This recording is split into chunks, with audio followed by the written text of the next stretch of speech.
खबरों के निष्पक्ष विश्लेषण के लिए सब्सक्राइब करें Jantantra TV and press the bell icon. Never miss any update.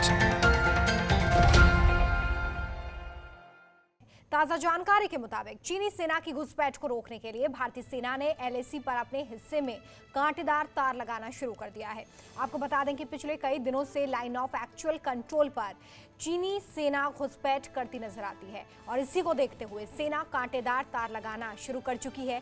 इसी बीच आज मॉस्को में भारतीय विदेश मंत्री एस जयशंकर और चीनी विदेश मंत्री मिलेंगे। सीमा पर लगातार चल रहे तनाव को देखते हुए विदेश मंत्रियों की ये मुलाकात काफी महत्वपूर्ण मानी जा रही है।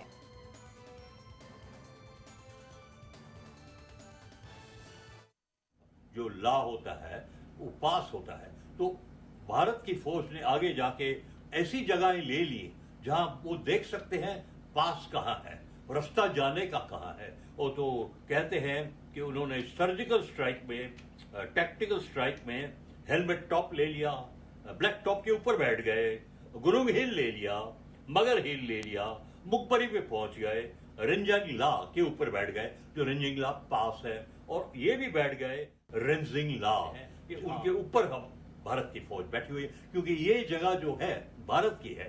क्लेम लाइंस एक दूसरे के ऊपर जाते हैं, लेकिन क्लेम की जगह चाइना को पता है कि भारत का क्लेम है कि ये हमारा है।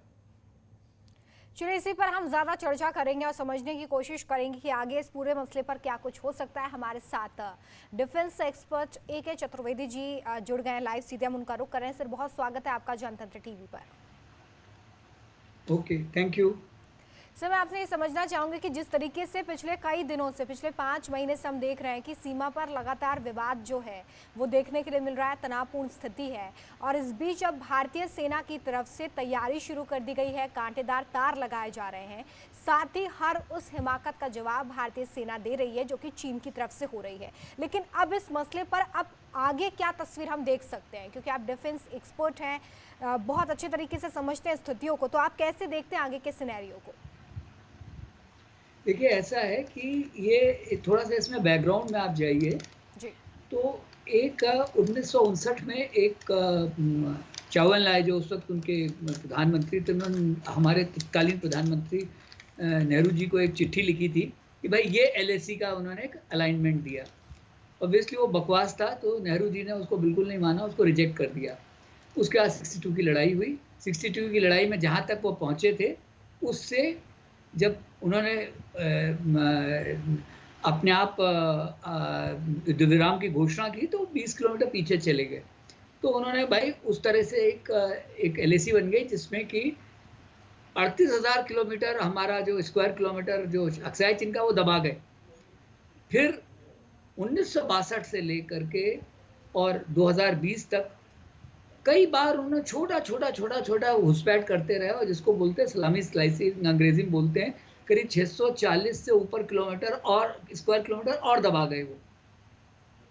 तो जो 62 की लड़ाई हुई थी, जो फिंगर 8 है, ये चांगचांगो रिज के नीचे जो ये नॉर्थ बैंक पे है, उसमें एक फिंगर 8, जहाँ से फिंगर 8 से 4 जो बड़े आप लोग बातें करते हो, उसके भी ईस्ट में एक पोस्ट है, शिजा पोस्ट, वहां पे भारतीय थे।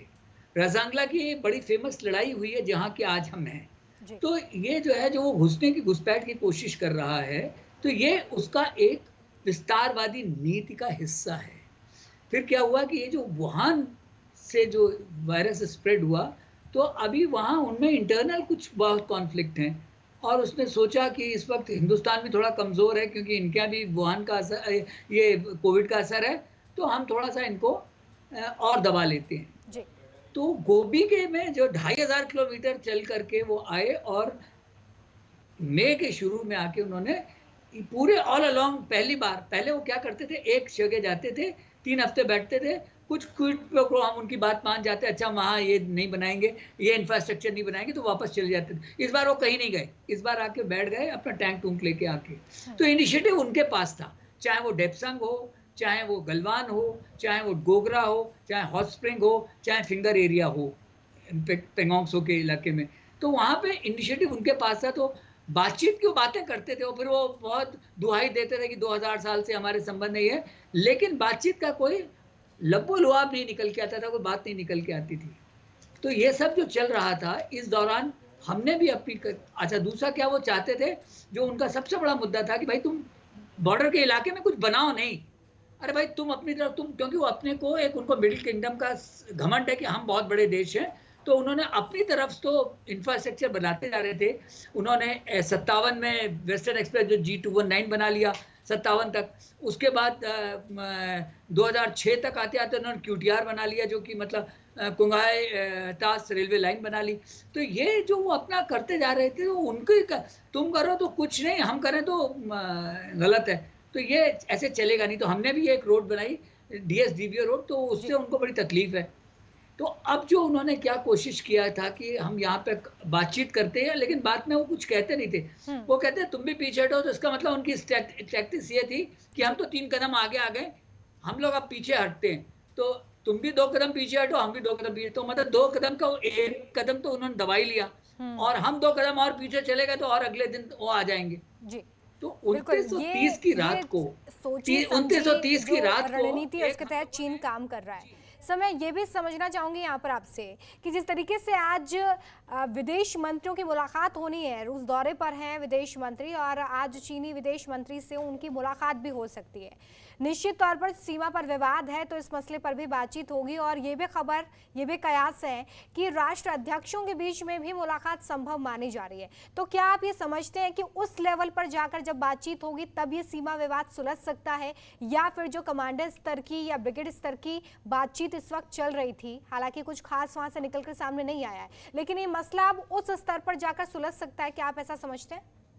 देखिए ऐसा है कि चीन, आप देखिए 2930 की रात को, अगस्त की रात को, जब हम लोगों ने ये पूरी कैलाश रेंज पे कब्जा किया, ब्लैक टॉप, हेलमेट टॉप, मगर हिल, गुरुंग हिल, मुखबारी, इस पे कब्जा कर लिया, तो उनके डिफेंस मिनिस्टर ने बोला कि हम बात करना चाहते हैं। पहली बार पॉलिटिकल लेवल पे बात करने की कोशिश की, हालांकि वो अपने एक बिल्कुल सेट स्क्रिप्ट के साथ आए थे, क्योंकि अभी भी उनको ये लगता कि शायद हम झुक जाएंगे, लेकिन ऐसा नहीं हुआ। फिर उन्होंने 7 तारीख को मुखबारी पे अटैक करने की कोशिश की, कब्जा करने की, उनको एक लात पड़ी, फिर वो भाग गए वहां से, भाले, बल्लम और लोहा लंगड़ लेकर आए थे, सब चले गए।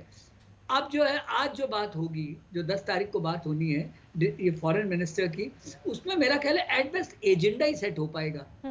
मुझे लगता है कि ये बात आपका कहना बिल्कुल उचित है कि राष्ट्राध्यक्ष लेवल पे ही ये बात सुलझ सकती है, क्योंकि चीन को एक गुमान है, एक वो कि मिडिल किंगडम के जो वो जो है वो वारिस हैं।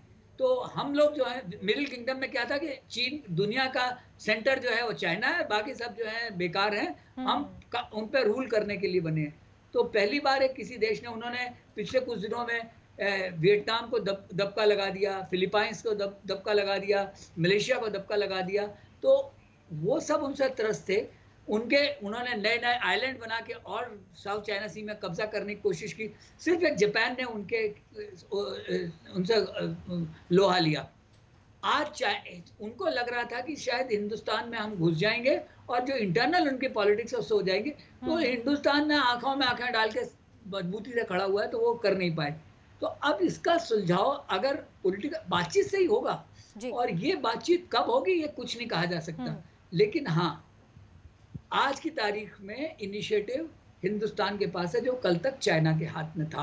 तो ये, और मुझे भी मेरा विश्वास है कि इस बातचीत को सुलझाने के लिए हाईएस्ट लेवल पे ही डिस्कशन होगा, तभी ये सुलझेगी, उसके पहले नहीं होगा। शी जिनपिंग और हमारे नरेंद्र मोदी जी के बीच में जब बात होगी तभी बातचीत बनेगी।